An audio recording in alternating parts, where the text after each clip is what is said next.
Hello girls, BA second year हम पढ़ रहे थे। हमारी पोएम का पार्ट हमारा चल रहा था। ठीक है, पोएम के पार्ट में हम पढ़ रहे हैं। हमारा बीए सेकेंड ईयर में अपनी पोएम है ode to the west wind. Okay, तो हमारी पोएम थी ode to the west wind. ठीक है, तो इस पोएम में हमने पढ़ा था कि पोएट जो है वो किसको संबोधित कर रहे हैं। ये पोएम वेस्ट विंड को, पश्चिम से आने वाली जो हवा है उसको ये पोएम संबोधित की गई है, लिखी गई है। ठीक है,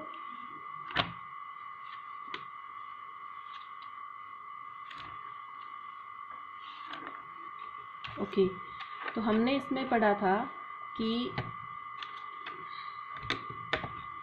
फर्स्ट जो इसका वो था आपका, आज हम थर्ड पढ़ेंगे। ओके, थर्ड में हम पढ़ेंगे okay, now you can look. Okay, तो पहले दो जो इनकी लिरिक्स लिखी गई हैं, जो पहले दो पार्ट जो है उनमें अर्थ पे एंड सेकंड जो है वो स्काई के ऊपर, अर्थ एंड स्काई के ऊपर किस तरीके से वेस्ट विंड का जो इफेक्ट पड़ता है वो दिखाया गया है। ठीक है, थर्ड नंबर जो था वो था ओशियन। जैसा कि मैंने पहले ही इस पोएम में आप लोगों को बताया है कि ये पोएम एक सिंबॉलिक पोएम है, और सिंबॉलिक पोएम है इस वजह से इसको सिर्फ एक सिंबल के तरीके से यूज में लिया गया है वेस्ट विंड को। ठीक है, वेस्ट विंड जो है, पश्चिम से आने वाली जो हवाएं हैं, उनको फोर्स एंड पावर का रिप्रेजेंटेड किया गया, फोर्स और पावर से रिप्रेजेंटेड किया है कि किस तरीके से परिवर्तनशीलता जो आती है। ठीक है, संसार की परिवर्तनशीलता वो किस तरीके से, जैसे मौसम चेंज होते हैं और मौसम के अकॉर्डिंग ही जैसे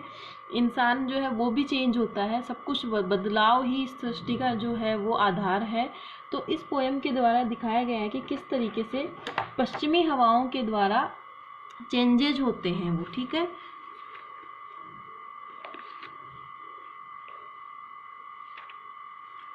तो आज हम पढ़ेंगे हमारा part number third.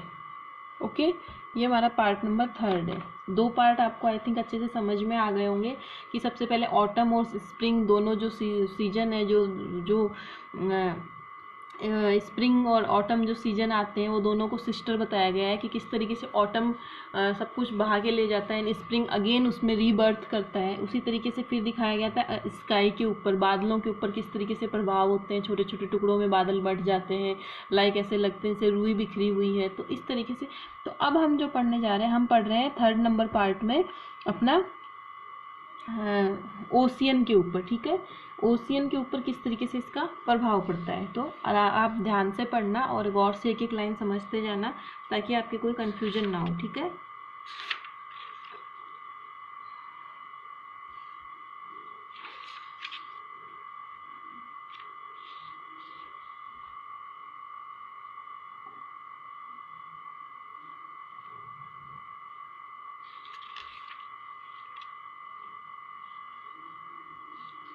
Okay, so then let's start. Though who didn't waken from this summer dreams, the blue Mediterranean means sea, Mediterranean जो सागर है, मेडिटेरियन सागर जो है, समुद्र जो है, उसको ब्लू मेडिटेरियन का नाम दिया गया है। वेयर हीज ले मीन्स जहाँ पे वो लेटा हुआ है, लेटा हुआ है मीन्स जहाँ पे वो बिखरा हुआ है। Lulled by the coil of his crystalline stream. ठीक है, तो क्या समझाया जा रहा है इस लाइन के द्वारा। इस लाइन में इस एक तरीके से ये समझाया जा रहा है कि समुद्र के ऊपर जो वेस्ट विंड है उसका किस तरीके से प्रभाव पड़ता है।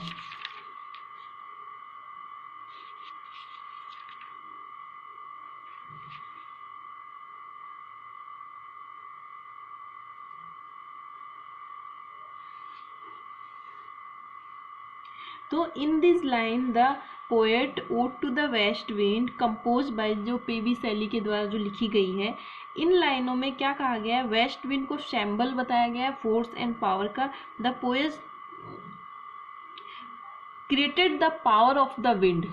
इन this line the poet created the power of the wind, कि जो हवा की जो शक्ति है वो किस तरीके की होती है, वो किस तरीके से बदलाव लाती है। तो ये इसके अंदर बताया गया है कि किस तरीके से इसमें बदलाव आता है। ठीक है, awaken from this summer stream. Awaken, waken means, ये इंग्लिश लैंग्वेज है इसलिए इस तरीके से लिखी जाती है, तो हम इसको पढ़ते हैं awaken from this summer dreams, this is the Mediterranean is calm during summer.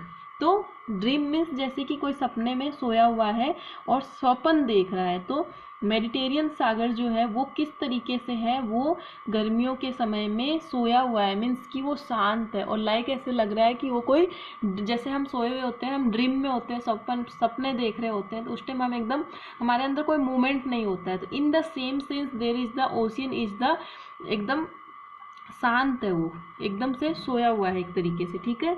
तो इट बिकम्स अगेटेड इन ऑटम, ठीक है। और जब समुद्र के अंदर जब हवाएं चलती है तो उसमें क्या हो जाता है, लहरें उत्पन्न होनी, मूवमेंट शुरू हो जाता है। तो it become agitated it in autumns, जब ऑटम्स आती हैं, जब ऑटम ऋतु आती है, तो वहाँ की हवाओं के द्वारा समुद्र की लहरों में, समुद्र के जो तल है उसके ऊपर हलचल शुरू हो जाती है। तो ठीक है, तो the poet say that the west wind disturbed the Mediterranean sea, disturbed the Mediterranean sea, Mediterranean जो समुद्र है उसको क्या कर देती है, विंड जो है वो क्या है, उसको डिस्टर्ब करती है। वेयर ही ले, जहाँ पे वो लेटा हुआ है या फिर जहाँ पे वो सोया हुआ है, ठीक है। Mediterranean is his sleep, Mediterranean समुद्र अपनी नींद में जब सपने देखता रहा है, जब वो सोया हुआ है, तो समुद्र के ऊपर जब हवा चलती है तो उसकी नींद को वो डिस्टर्ब कर देती है। तो during the summer Mediterranean smooth by the pleasant sound of being rivers which fall into his waters, ठीक है, had gone to sleep. Summer के टाइम में, गर्मियों के समय में समुद्र जो है वो एकदम शांत रहता है, एकदम शीतल होता है, ठीक है। तो here the summer dream means as it is the dreaming in the summer sleep, जैसे हम गर्मियों में सो रहे होते हैं और गहरी नींद में सोए हुए होते हैं, तो like this in the same sense there is the summer dream, okay. Coil means होता है कि कोई भी चीज़ चमकदार जो होती है, lulled by the coil of his crystal stream, crystal means शुद्ध और चमकदार, कॉयल मीन्स होता है साफ और चमकदार, ठीक है, शुद्ध और चमकदार। तो क्या बोला जा रहा है इसमें, बोला जा रहा है कि जब समुद्र शांत और सुंदर, शुद्ध, चमकदार, शांत, जब अपनी समर की वेकेशन में, समर की जब जो समर का टाइम होता है, तो जब वो सोया हुआ है, to gone to his sleep, तो उस टाइम पे जब समुद्र की जब लहरें आती हैं, तो इन लाइनों का मतलब है कि जब शुद्ध, चमकदार, एकदम चमक रहा है, पानी भी क्या है जो चमक रहा है सूरज की किरणों से, तो उस चीज़ को वो क्या कर देती है, वेस्ट विंड जो है वो उसको डिस्टर्ब कर देती है, ठीक है। This is clear. Beside a pumice isles in Baiae's bay, pumice IELTS means जो है आइसलैंड, आइसलैंड के लिए यूज में लिया गया है ये वर्ड, जो क्या है, प्यूमिक आइल्स, आइल्स मीन्स आइसलैंड, आइलैंड जो है, आइलैंड फ्रॉम्ड बाय द वॉयनिक लावा, ज्वालामुखी से जो लावा निकलता है उससे बना हुआ एक आइलैंड है, आइलैंड है, ठीक है। आइलैंड मीन्स होता है टापू, सुना होगा आप, ये जानते होगे। तो बगल में जो एक टापू है वो कैसा है,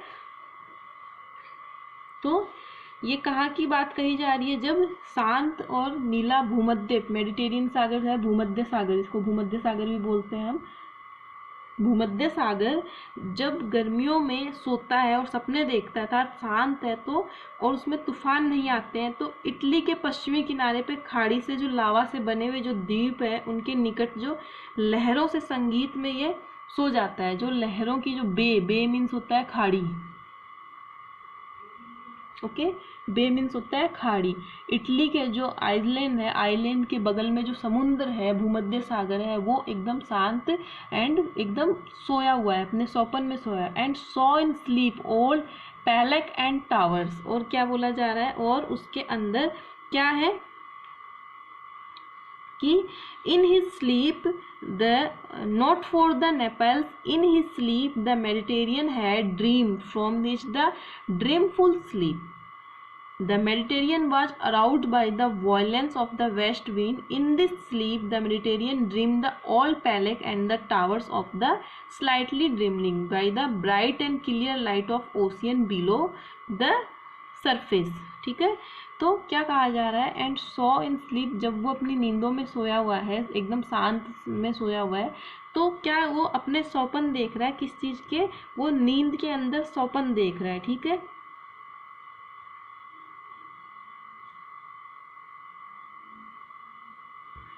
ओके, तो date is clear. Hovering within the waves instar day. Instar day means क्या होता है, जब सूरज की किरणें जब आती हैं उसके ऊपर जब गिरती हैं, तो बे मीन्स आपको बता दिया मैंने, नेपल्स की जो खाड़ी है उसके लिए वर्ड यूज में लिया गया है बे मीन्स. एंड ओवरिंग, ठीक है, ovarian means travelling below the surface. सतह, समुद्र की जो सतह होती है उसके नीचे हलचल होती है, लेकिन उसके ऊपर एकदम वो क्या दिखाई देती है, शांत देती है. इंस्टर डे मीन्स डेंजर लाइट, अत्यधिक घनी रोशनी, अत्यधिक घनी रोशनी. ठीक है, ऊपर से वो क्या है, एकदम शांत दिखाई दे रहा है, और अंदर जो उसकी लहरें हैं वो एकदम बहुत ही हलचल मची हुई है. जब समुद्र के अंदर हवाएं चलती हैं तो ऊपर तो कुछ भी नहीं दिखाई देता. बोलते हैं ना समुद्र में से तूफान उठा है, तो समुद्र के अंदर जब तूफान उठता है तो वो गर्भ में से उठता है, समुद्र के नीचे से आता है. तो नीचे क्या दिखाई दे रहा है कि ऊपर से तो वो एकदम शांत सोया हुआ है, और जब पश्चिमी हवाएं आ रही हैं तो वो नीचे से जो इंस्टर डे रोशनी जो है, वेव्स जो है, लहरें जो है, वो नीचे से उठना शुरू हो रही है. ठीक है,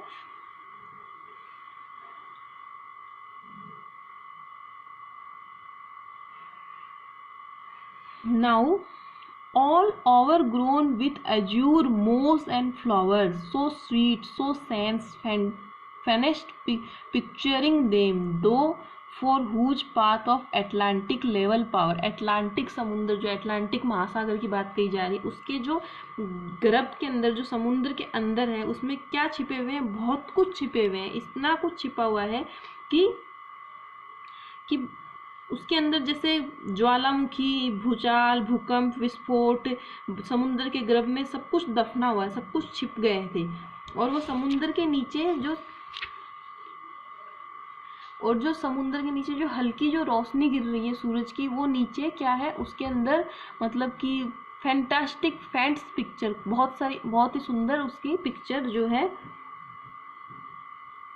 उसमें दिखाई दे रही है. ठीक है, तो क्या कर, इन समुद्र के नीचे जो चीज़ें छिप गई है अत्यधिक मधुर, वो अत्यधिक सुंदर घास वगैरह, फ्लावर्स वगैरह, और वो सब चीज़ें, मोज मीन्स होता है काई वगैरह जो होती है, फ्लावर्स वगैरह जो होती है, वो एक तरीके से अंदर छिपे हुए हैं वो सारी चीज़ें. ठीक है, मोस मीन्स बोल सकते हैं अपन काई. ठीक है, thou for whose path the Atlantic level power. क्या कहा जा रहा है कि ये जो चीज़ें हैं वो एटलांटिक समुद्र के अंदर पड़ने वाले प्रभाव का इसमें पावर जो है उसका वर्णन किया गया. इस तरीके से here the poet explain the power of the Atlantic ocean. ठीक है, कि किस तरीके से उसके अंदर,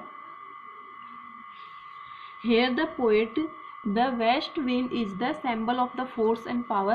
Again I say the west wind is the symbol and the force of the power.